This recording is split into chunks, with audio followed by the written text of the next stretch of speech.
வீட்டுக்குள் தெய்வ மகள் குடியேறினாள். காதலுக்குள் என்று அவள் படியேறுவாள்.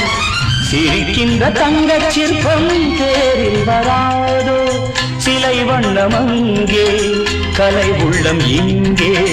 நிலை தன்னை சொல்ல தூதுவன் எங்கே, இணைக்கின்ற செய்தி சொல்ல அன்பே ஓடிவார். மழை தருமோ என் மேகம், மயங்குதம்மா எண்ணங்கள் யாவும். தோகைக்கு தூதுவன் யாரோ, தோள் தொட்ட தென்றலடி